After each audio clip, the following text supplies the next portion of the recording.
C'est bon, ça tourne? Eh bien, salut!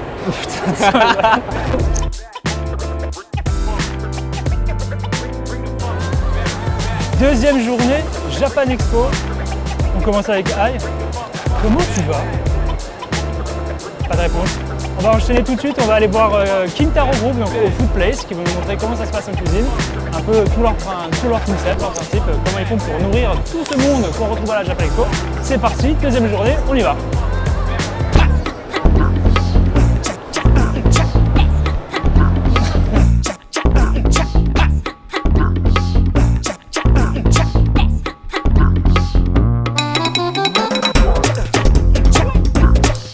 Bien, on se retrouve sur le stand de Kintaro au Food Place, qui est juste à droite de l'entrée du Hall 5. Donc Kintaro qu'on avait déjà interviewé l'an dernier et avec qui on a fait plusieurs partenariats cette année et avec qui on fait plusieurs partenariats aussi durant la Japan Expo. Donc on a Ambre qui représente Kintaro. Ici c'est Kenneth, notre alternant édito qui a absolument voulu voir parce qu'il adore la bouffe. Pour rappel, avec Kintaro, si vous faites un achat chez nous, au stand de Kurokawa, vous avez moins 50% sur les kakigori. Kakigori, c'est de la glace pilée avec du sirop, tu me dis si j'ai des bêtises. C'est ça. Avec du sirop, et donc tu as fraise, cassis, menthe, citron. Et on a aussi un partenariat si vous achetez un ramen et un tome de ramen à kaneko. Il y a un badge et un onigiri offert chez Kintaro. Et ensuite, il y a un jeu concours si vous achetez n'importe quoi chez Kintaro et un tome de ramen à kaneko. Vous avez une chance de gagner plusieurs lots, dont le t-shirt Ramen à Kaneko. Et le t-shirt, pas moi.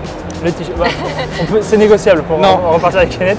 Il y a un t-shirt, il y a des goodies exclusifs de l'animé qui arrive aujourd'hui du Japon. Il y a des kakigori gratuits, il y a des boissons Omaru à gagner, il y a des repas au restaurant Menkichi 2. Oui, c'est ça, celui qui est rue de la Grange Batelière, pas celui rue Sainte-Anne, parce qu'il est un peu petit.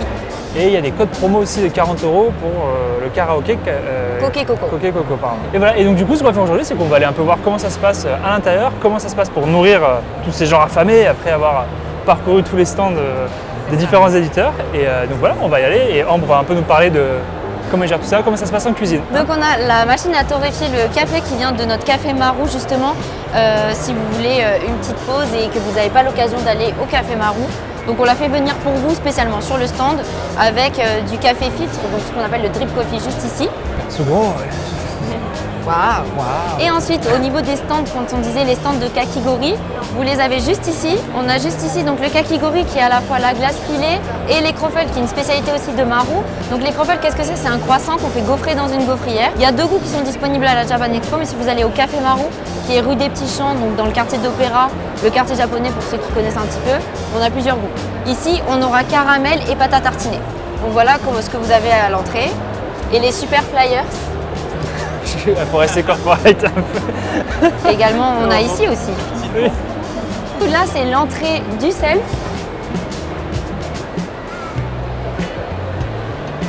On est en pleine préparation là en plus pour pouvoir ouvrir vers 11h30. Donc là, vous avez un self, donc comme les cantines, c'est-à-dire vous prenez plateau, couvert, verre et set de table aussi. Et vous déambulez à travers le self pour récupérer les plats qui vous intéressent. Donc on a plusieurs postes. On a le poste de curry qui est juste ici. Voilà, de Gogo Curry qui est une marque japonaise très connue et qui n'est pas encore en France mais qui espère pouvoir venir en France. Et la Japan Expo, c'est un peu l'occasion d'essayer. Vous avez le curry, donc on a le curry classique, le curry poulet et aussi on a curry porc pané. Donc c'est en fonction vraiment des goûts et des régimes alimentaires de chacun. On a le stand de takoyaki juste ici avec nos cuisiniers déjà en place qui se préparent. Et après, on a plusieurs autres postes. Là, c'est la préparation, donc c'est normal qu'il y ait moins de choses puisqu'on veut que ce soit absolument frais pour que les personnes viennent à 11h30 et aient des produits frais. Donc ça, c'est les postes pour plus les gens qui veulent à emporter. Et on a donc le fameux poste de ramen qui célèbre Ramen à Kaneko. Et après, si vous voulez, on va rentrer dans les coulisses pour voir un peu l'envers du décor. Et voici là où sont préparés tous les repas donc, à la Japan Expo. Préparés tous les matins, donc on arrive très tôt. C'est pour ça qu'on a tous des cernes. Et pour préparer, pour avoir la nourriture la plus fraîche possible. Là, c'est le poste des bento. Les bento, c'est à la fois pour les exposants qui veulent venir pour se restaurer, mais aussi pour les clients et on met. Et c'est possible de faire à la fois à emporter et sur place. Et de l'autre côté, on a le poste pour préparer les ramen, donc de ramen à kaneko. Et au niveau vers là-bas, on a tout ce qui est les fritures. Ouais, non, il y a beaucoup de gens. Le emporter, c'est surtout les exposants ou les gens qui veulent manger sur le pouce. Mais après, en fait, les gens, il y a par exemple qui font du cosplay ou en fait, ils sont trop contents de pouvoir se poser. Mais comme c'est pas un restaurant, ils restent pas 2 heures en fait parce que tu sais, ils veulent se poser 20 minutes et faire allez, on y va, on y retourne. Et donc, c'est ça qui est trop bien, c'est que comme c'est une cantine, les gens ne restent pas plus que comme dans un restaurant où tu viens pour partager un repas, discuter avec tes amis. Là, les gens, ils viennent vraiment pour s'installer, pour manger, se restaurer. Ils sont contents de s'asseoir. Ils sont contents d'avoir un lieu où s'asseoir et ils repartent assez vite. Donc ça permet d'avoir un roulement. Pour le moment, on n'a jamais eu, j'ai hâte de ce moment-là, mais on n'a jamais eu un moment où le self était complet, où les gens tournaient pour trouver une place. Après, il y a quand même 400 places assises. Restaurant, cafétéria, tu vas faire Moi, j'aurais plutôt tendance à dire cantine, puisque c'est vraiment sur le pouce que les gens restent. Après, s'ils veulent rester plus longtemps, c'est possible. Il y a 400 places. Voilà, il y a 400 places assises, donc allons voir ça. Donc voici une première partie. Donc ça, généralement, les gens, ils s'installent ici, puisque au niveau des caisses, comme ils arrivent, ils règlent, ils s'installent sur cette partie-là. Moi, il y a cette partie que je trouve vraiment très intéressante, puisqu'elle est très jolie, elle fait très VIP d'une certaine manière. Attention, elle est réservée à personne, mais voilà, c'est une partie que je trouve très très jolie. Et ensuite, au niveau du self, on a la dernière partie qui prouve que c'est quand même un gigantesque espace. Et donc, il y a des chances qu'il y ait beaucoup de place si jamais vous passez. Du coup, c'est là-dessus qu'on va se quitter avec Kintaro. On va les laisser comme travailler parce que c'est bientôt l'heure, si tu m'as dit 11h30, dans 45 minutes. Donc oui. Voilà, il faut qu'on les laisse tranquilles pour qu'ils puissent vous accueillir au meilleur possible. Je perds mes mots. Du coup, oui, non, c'est parfait. Et du coup, on va se quitter et on va continuer. Je crois qu'on va faire une dégustation de saké là après. Voilà, à 11h du matin. Super. Merci beaucoup en tout cas, Ambre. Et Merci puis à donc, toi. venez manger au Food Place. C'est délicieux, c'est convivial, il y a beaucoup de place. Vous pouvez vous reposer parce qu'on marche beaucoup comme à la Japan.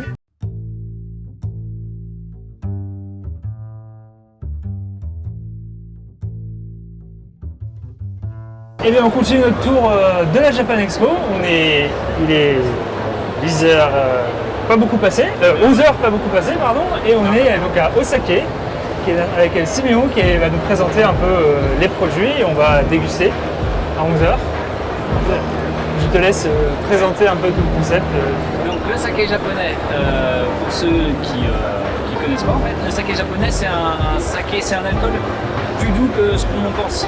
En fait, il faut faire la différence entre les sakés qu'on vous sert dans les restaurants, qui sont généralement servis à la fin des repas avec la femme ou l'homme nu au fond du verre, qui arrache la gueule, qui sont gratuits, qui sont pas bons. Et donc ça, c'est les sakés chinois. Les sakés japonais, c'est doux, ça se consomme un petit peu comme du vin, même s'il y a quelques différences dont on pourra parler. C'est pas plus fort quand même ou Non, alors on est à 15 degrés généralement, donc un tout petit peu plus fort, mais l'alcool on le sent pas trop, moins souvent que le vin. Et donc on a différents styles de saké. Il faut savoir, en gros, vous avez les sakés modernes qui sont plutôt faciles à consommer, qui sont avec des saveurs fruitées, florales, et qui sont à boire frais dans un verre de vin, c'est très bien. Et puis vous avez une autre famille de sakés qui sont les sakés traditionnels. Où là, il faut un peu changer de grille de lecture. On part sur des saveurs qu'on a moins l'habitude, nous, Européens. On sera plus sur des saveurs de sous-bois, donc ça va, mais de champignons aussi, de fermentation. Et qui sont des sakés, généralement, qui sont très souvent meilleurs chauds. Ok, d'accord. Donc voilà, c'est deux aspects. Donc il faut savoir que le saké, on peut le consommer avec tous les plats. Donc on a toujours un saké qui va correspondre à ça. Des sakés d'apéritif, de dessert et tous les plats. Allons-y, de toute façon. Allez, mais attends, avant, où est-ce qu'on peut vous retrouver déjà Alors nous, en dehors des Japan Expo, Japan Dash, des salons japonais, sinon on nous retrouve sur notre site internet, donc osake.fr. Et puis après on a bien sûr les réseaux sociaux, Instagram, Facebook, et puis YouTube. Ok, bah, très Une bien. chaîne YouTube aussi. Eh bien parfait, bah, donc allez les retrouver sur leur site principalement du coup osake.fr et en promotion si vous Yes. communiquez j'imagine sur les réseaux quand Oui, on essaye. c'est pas bon. Et du coup allons-y, c'est parti. Alors on va attaquer par un parfait représentant du saké. Quand on me demande généralement à quoi ça ressemble le saké et que les gens n'ont pas trop le temps ou il faut aller vite, c'est celui-ci que je présente généralement. Parce que c'est des grands standards du saké, c'est une brasserie qui est assez réputée au Japon et c'est très représentatif de ce qui plaît actuellement dans les villes. Évidemment, je rappelle à consommer avec modération. Et je me demandais pourquoi du coup cette différence entre le moderne et le traditionnel. Est-ce que c'est par volonté de le démocratiser un peu plus le saké? Oui et non. Alors en fait cette différence c'est nous on le présente comme ça, moderne tradit, parce qu'on trouve que c'est vraiment deux sakés différents, et enfin c'est deux styles différents. Et c'est pour ce qui fait la vraie différence, est-ce que c'est la façon de fabriquer le saké qui va changer ou parce qu'il y a une façon traditionnelle plus... Ouais, alors c'est plus nous la façon moderne en fait, pour résumer, le grain de riz il va être poli. Plus on va le polir et plus on aura d'aromatique, moins on aura de corps. Et moins il sera poli, donc plus il restera du grain de riz, et plus il y aura le corps du saké. Et donc ça c'est quelque chose qui est apparu dans les années 80, ce polissage assez poussé. Et donc c'est pour ça qu'on les appelle les sakés modernes, qui sont surgis à partir des années 1980, qui sont des sakés qu'on peut apprécier comme du vin. On retrouve presque un peu la sensation d'odeur de vin. Ouais, sur certains, ouais, tout à fait. Ah bah c'est très bon. C'est un petit peu fruité, c'est un tout petit peu acide en fin, mais très légèrement. C'est très bon. C'est bien équilibré. Oui, Tu seras le palais du groupe. On va passer sur un saké de compétition maintenant. Donc, je te parlais du polissage du grain de riz. Ouais. Donc à partir des années 80, ils sont mis à polir le grain de façon Excessive. poussée. Ouais. Et donc on parle toujours en termes de polissage de grain, ça va être un peu technique, mais on parle toujours en grain de riz restant. Si je dis 70%, c'est-à-dire qu'ils ont enlevé 30% de l'écorce. Et donc ils sont mis à faire une course au polissage en disant nous on a enlevé l'écorce et du coup on a enlevé les impuretés, ils appellent ça impuretés, c'est pas du tout des impuretés du tout. Ah, parce qu'en fait tu perds beaucoup de produits à force de... Ouais, et du coup alors tout ce qui est enlevé ils l'utilisent pour autre chose, il n'y a rien de jeté, mais en fait oui on perd en fait, une partie du prix. Donc forcément le prix est exponentiel, puisque plus on va polir le grain, plus il faudra de grain de riz. Et en plus derrière donc ils se sont mis à supprimer tout ce qui est autour, donc toutes les protéines vont disparaître. Et donc on va avoir un saké qui sera vraiment, qui va avoir un concentré d'amidon. Et ce concentré d'amidon va être transformé par les levures et autres micro-organismes. Et donc on aura un côté plus floral, plus fruité. Donc ce genre de saké où ils ont poussé le taux de polissage, c'est vraiment les sakés qui sont recherchés actuellement. C'est ce qu'ils appellent les grands crus. Moi j'ai un gros souci avec ce terme, c'est parce que c'est un peu péjoratif pour les autres, alors que les autres sont excellents, et vous le verrez après. Mais c'est ça qui remporte tous les prix. Et lui, chaque année, le brasseur nous dit j'ai remporté la médaille d'or, la médaille de platine, etc., etc. Cette petite merveille. Donc là, on est vraiment dans le monde du tradi. Donc le Chiksen Label Oranji. Chiksen, c'est une brasserie très connue au Japon, assez petite. C'est un goût qui est très différent de ceux des deux précédents qu'on vient de goûter, qui est plus fort. Ah oui, ça n'a rien à voir. Oui, ça n'a rien à voir. Mais je mais trouve ça on sent presque vraiment plus doux au la niveau de l'alcool. Ouais. C'est-à-dire de cela à les consommer chaud plutôt, genre c'est ça. Celui-là, voilà. Celui-là peut se faire chaud, il est bien aimé, il est meilleur chaud. Et il y a une façon spécifique de les chauffer. De chauffer au bain-marie. Ok. Et c'est pareil pour tous les sakés, c'est toujours au bain-marie ou Mieux, ouais. Pour les sakés qui exigent une montée en température, au bain-marie, c'est bien. Ce qu'il faut faire, c'est vous faites bouillir l'eau, vous coupez tout, vous mettez la carafe, pas la bouteille, vous mettez dans une carafe, vous mettez 10 minutes.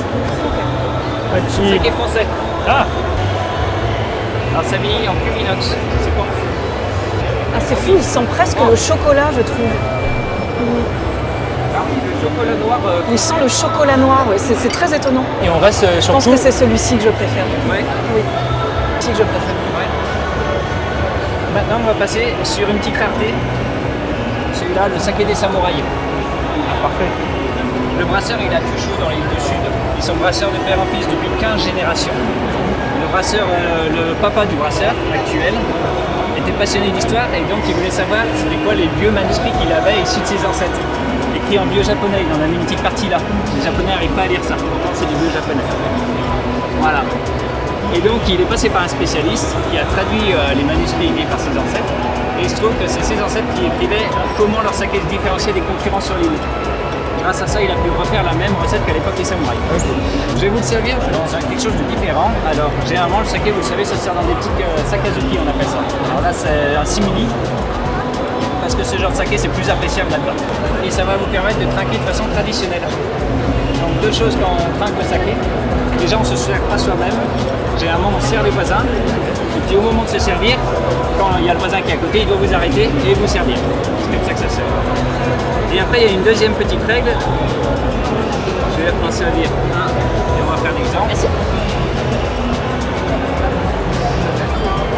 Alors, quand on a deux verres. Attends. Non, je voulais sentir. Ah. C'était juste pour l'odeur. Okay. Quand on trinque, on va les trinquer, on fait campagne. Et puis en fait, il faut aller taper en dessous. Okay. Ça, en fait, toi, tu es censé aller taper en dessous. Okay. Honorifique, ça veut dire je t'estime plus. Voilà. Par rapport à moi. C'est pour rééquilibrer. Donc les deux, donc on trinque deux fois. Voilà, et en fait c'est à celui qui va aller taper en dessous. Ouais. Mais en fait c'est un petit jeu, parce qu'au début tu vas trinquer avec les brasseurs, ils disent t'es européen donc tu vas pas faire gaffe, ils vont aller taper en dessous, les japonais. Ouais. Mais toi si tu le sais, tu vas essayer de taper en dessous. Ouais. Et quand il voit que tu le sais, il va essayer quand même. Tu vas pas descendre trop Ok. Ah d'accord, ok. Je me laisse traquer de cette façon et on verra qui va gagner à la fin. Est-ce qu'il touche plusieurs fois ou le but c'est le... Non, non, c'est vraiment au moment final, tu vas en dessous quoi.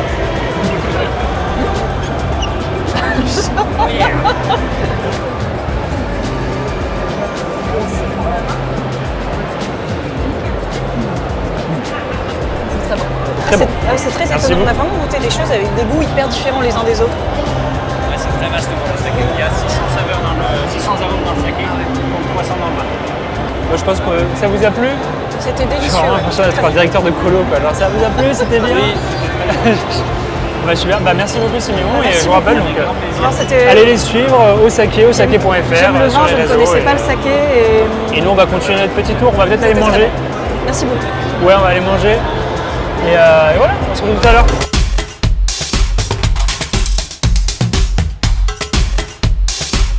On va chez Sai Games, on va aller tester Grand Blue Fantasy et également un nouveau jeu en avant-première, Uma Musume, où c'est un jeu avec des femmes cheval qui courent et c'est en pixels, c'est tout mignon et on va aller tester ça. Venez avec nous.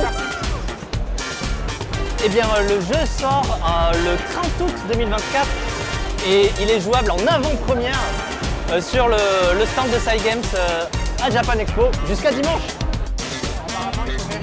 Ah mais c'est Mathilde. On va jouer aux femmes cheval. Ok. Au revoir. Galopez bien.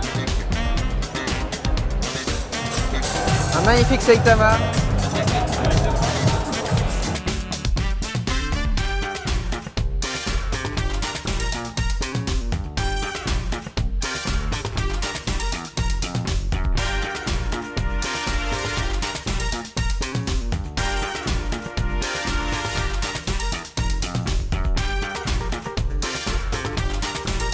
Donc on va chacun choisir un personnage et ensuite vous verrez c'est un jeu de course en fait à l'horizontale où le personnage court de lui-même et nous on peut sauter, esquiver, lancer des objets un peu à la Mario Kart en fait.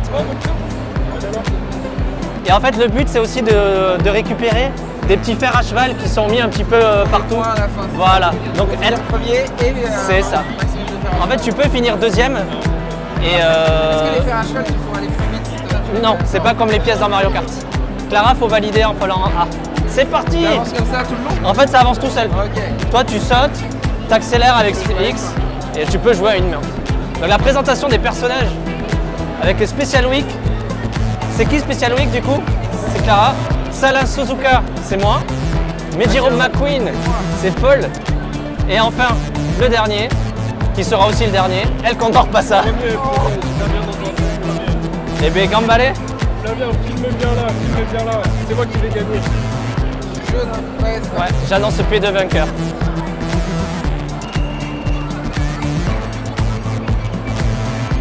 Mais en fait, tu vois, t'as plusieurs. Le jeu est fun en vrai. Mais ouais, C'est vraiment bien.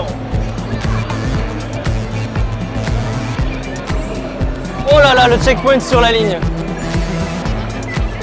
Pourquoi t'as utilisé ta compétence sur la ligne d'arrivée, toi? Non mais... C'est vraiment pas mal. Franchement, c'est très rigolo. Hein.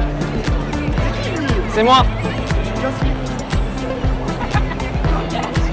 On a dit? Arthur, qu'est-ce qu'on a dit sur Twitch? Là, vous voyez, vous avez des petits trucs d'accélération Ouais. aussi. Toi tu l'avais pas dit. Hein. N'oubliez pas d'aller récupérer. Oh, qui m'a balancé un truc là? Ah, tu peux balancer des trucs? Ouais, il y a des objets. Oh, qui m'a shooté? Let's go! Et du coup, il y a une petite cinématique qui te montre la fin de la course, avec bien évidemment le player 2 qui est loin devant. On voit le skill, on voit le talent. Et normalement, effectivement, la victoire revient à Silent Suzuka. On peut pas en faire une?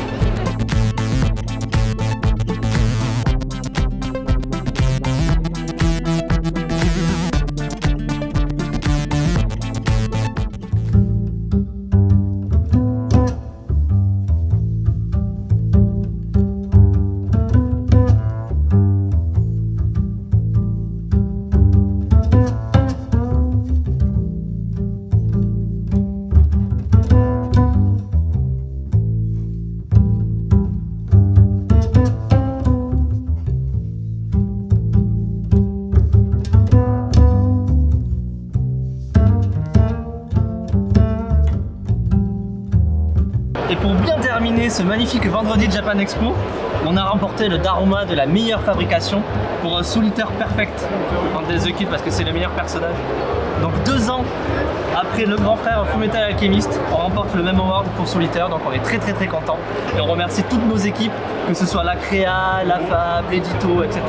Grâce à qui on a remporté ce prix. Il est beau, hein? Fin de cette deuxième journée Japan Expo, on a commencé avec Ai, on finit avec Ai. Ça t'a fait mal? Du coup on enchaîne, du coup comme je disais, on a fini avec Ai. Du coup journée plus de monde, aujourd'hui beaucoup plus de monde qu'hier. Ouais. C'est très sympathique, on est crevés, on a fait plein de choses. Normalement vous avez pu voir Jérémy, je ne sais pas s'il a gagné ou pas. J'ai gagné. Très facilement, mais bon, le talent. Pour ceux qui ont vu la vidéo jusqu'en entier, vous comprendrez. Mais il y a eu beaucoup de monde aux animations. Franchement, les coureurs se sont relayés Ah oui, c'est vrai. sur le vélo, tu vois. Mission Sakamichi a connu beaucoup de succès, les gens ont besoin de recharger leur téléphone. Et sinon, globalement, comment ça s'est passé au stand Eh bien, au stand, Augustin, ça s'est très bien passé. Comme tu dis, on a eu vachement plus de monde qu'hier. Mais en même temps, c'était attendu quand Japan Expo a annoncé les jauges. Vendredi était supérieur au jeudi. Donc pour l'instant, les chiffres se sont ressentis sur le terrain, j'ai envie de dire. Et mais nous, on est toujours chaud bouillant et on est encore là pendant 2 jours et on a hâte de vous voir si vous n'êtes pas déjà venu. C'est ça, bah, merci Jérémy. Et bien, merci à toi, Augustin. Vous voyez, on a la pêche, on est un peu fatigué quand même, mais on se retrouve demain pour plus d'aventures. On a un gros programme demain en plus. Non, oui, je parle à notre cher Flavien derrière la caméra. Du coup, merci encore à tous ceux qui sont venus nous voir au stand et on se retrouve demain à tous ceux qui viendront demain. Bonne soirée, bonne journée, je ne sais pas à quelle heure vous regardez la vidéo. Ciao, ciao. Très joli t-shirt d'ailleurs. Ah.